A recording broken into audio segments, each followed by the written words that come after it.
जिन्होंने अपनी जान कुर्बान करी उनको मैं श्रद्धांजलि देता हूं और आपको मैं इस बात के लिए धन्यवाद करता हूं टोल कमेटी का कि आपने अपने किसान शहीदों को याद किया और यहां पर स्मारक बनवाने की एक बहुत अच्छी पहल करी। और ये सही कहा कि जयंत भाई ने कि जो समाज, जो देश, जो अपने पूर्वजों को, उनके कुर्बानियों को, उनके आदर्श उसूलों को याद नहीं करते वो आगे नहीं बढ़ते। तो जब तक हम याद नहीं करेंगे कुर्बानियां हमारे किसान भाइयों की, तब तक आगे कौन किसान की लड़ाई लड़ेगा।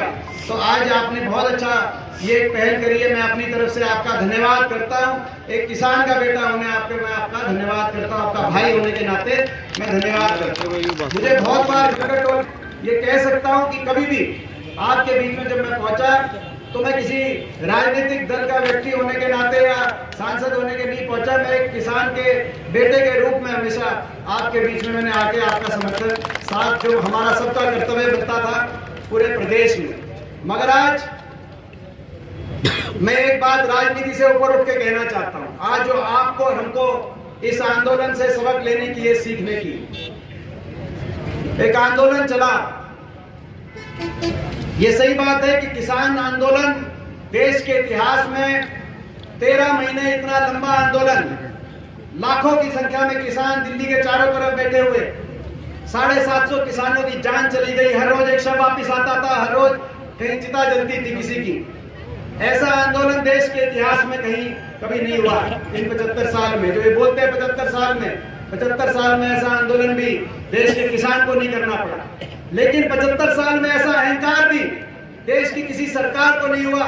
मैं बताना चाहता हूं उस आंदोलन के बीच में जब वो आंदोलन चल रहा था, मैं इसीलिए आपने कहा था वो के बीच में इस पंचायत में, क्योंकि आपके बीच में नहीं बोलूं और मैं कहां बोलूं। वो ऐसा समय था कि देश की सबसे बड़ी पंचायत में मैं जाता था। हरियाणा से 15 सांसद हैं, आपको पता है, 10 लोकसभा के, 5 राज्यसभा के, 14 सांसद भाजपा के। मैं एकमात्र विपक्ष के सांसद के रूप में देश की सबसे बड़ी पंचायत में जाकर जब मैं बोलता था किसान की बात मानो, तो पूरी भारतीय जनता पार्टी कहती थी नहीं मानेंगे। मैं कहता किसान की बात नहीं मानते तो किसान को किसान मानो, कि नहीं मानेंगे ये तो उपद्रवी हैं, ये तो आतंकवादी है। तो कैसे क्या क्या शब्द, क्या क्या अपमानित शब्दों का प्रयोग किया गया होगा, आप अंदाजा लगा सकते हैं। मेरे को सौभाग्य प्राप्त है आपके आशीर्वाद से, मैं पिछले 20 साल से संसद का सदस्य हूं। शायद मेरी उम्र में इतना सौभाग्य देश में किसी को नहीं मिला। मैं अपने आप को सौभाग्यशाली मानता हूं। लेकिन मेरा दुर्भाग्य भी कि मैं ऐसे समय मैंने वो नजारे देखे देश की पंचायत के, उससे 5 किलोमीटर दूर हमारे काका ताऊ बैठा, टिकरी बॉर्डर पे, सिंगू बॉर्डर पे, तो हमारे काका ताऊ, हमारी महिलाएं वहां पर लाखों की संख्या में बैठी होती थी। हम धरने पे जाते थे, कभी खटखट टोल आते थे, कभी किसी और टोल जाते थे, कभी किसी जहां कि कोई किसान शहीद हो गया उसके घर जाके उसके आंसू पहुंचते थे और अगले दिन पहुंच जाते थे देश की संसद में कि कम से कम इनकी सुनवाई करो। अगर आप इनकी बात नहीं मानते, इनको किसान नहीं मानते, इंसान तो मानो, कम से कम सहानुभूति के 2 शब्द इनके लिए आप कह दो, संवेदना प्रकट कर दो। किसी धरने पे किसी की अगर तबीयत खराब हो जाए तो प्रशासन में हड़कंप आ जाता है। लेकिन ये कौन लोग हैं जिनको आपने देश का हिस्सा नहीं मान रखा।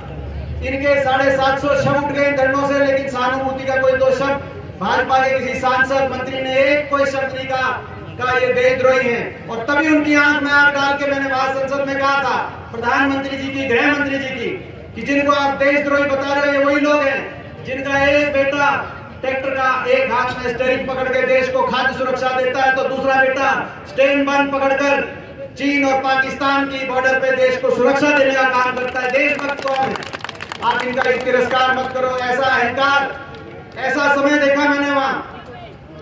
मैंने कहा 20 साल से मैं मेंबर हूं पार्लियामेंट का, लेकिन वो ऐसा एक साल था जिन लोगों के साथ पार्लियामेंट में हम अंदर बहस करते हैं, बाहर कैंटीन में आके, सेंट्रल हॉल में आके चाय पीते हैं, कॉफी पीते हैं, किसी के साथ चाय और कॉफी पीने का जी नहीं करता था, क्योंकि सब जिस नजर से देखते थे।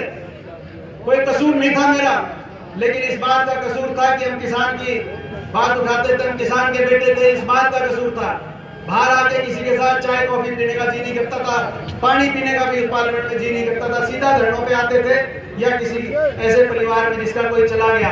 मैं एक बात कहना चाहता हूँ राजनीति से ऊपर, क्योंकि राजनीतिक मंच नहीं है, कम से कम वैसे तो 3 प्रदेशों पे ज्यादा चोट पड़ी, क्योंकि एमएसपी 3 प्रदेशों में ज्यादा, हरियाणा, पंजाब और थोड़ा बहुत पश्चिमी उत्तर प्रदेश, लेकिन सबसे ज्यादा चोट पंजाब और हरियाणा के किसान पे पड़ी। कम से कम जब पंजाब पे चोट पड़ी, पंजाब के सारे सांसद, चाहे कोई आम आदमी का हो, चाहे अकाली पार्टी का हो, चाहे कांग्रेस पार्टी का हो, सारे सांसद किसान के साथ खड़े हो गए।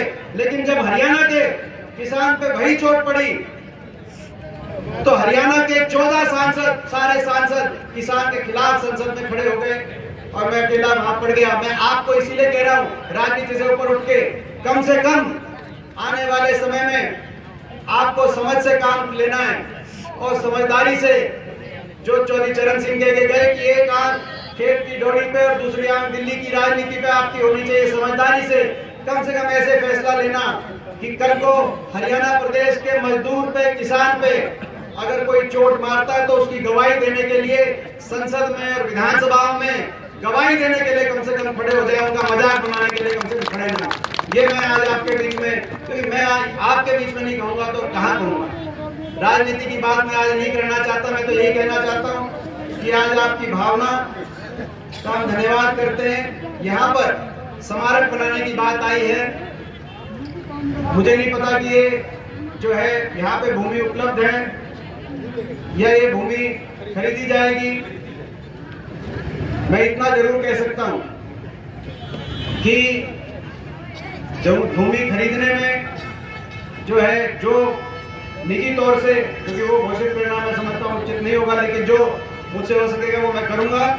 और अपने सांसद कोटे से यहाँ पे शहीद स्मारक जो बनेगा, क्योंकि आज ठीक है 14 होंगे बीजेपी में, मगर एक एमपी कोटा थारे पास भी है, अपने एमपी कोटे से 21 लाख की घोषणा मैं यहाँ पे अपना जोड़िया बनाएंगे, मगर वो जगह आपके पास होगी उसमें वो खर्च के काम आएगा। और दूसरी बात, 6 महीने के बाद भाई ये जो है इसको पूरा ही आपको कहने की जरूरत नहीं पड़ेगी, मेरे को भी कहने की जरूरत नहीं है। मौका लगेगा तो आप जो कहोगे जो है चलो मेरा अपना हाथ आपकी होगी, मेरे को कुछ आपको कहने की आवश्यकता नहीं है।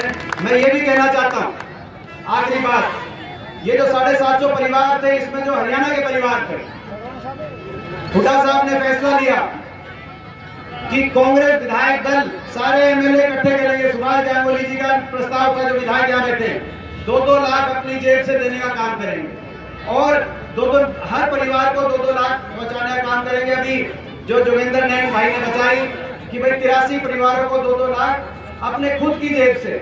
मैं ये सही है कि पंजाब में कैप्टन अमरिंदर सिंह जी की सरकार ने 5 लाख और हरियाणा में, मगर देश में कहीं अपनी जेब से अगर एक परिवार के पास पहुंच के उनके आंसू पोंछ के और 2-2 लाख देने का काम हुआ खुद अपनी जेब से, तो हरियाणा के अंदर हुड्डा साहब ने ये फैसला किया। और साथ में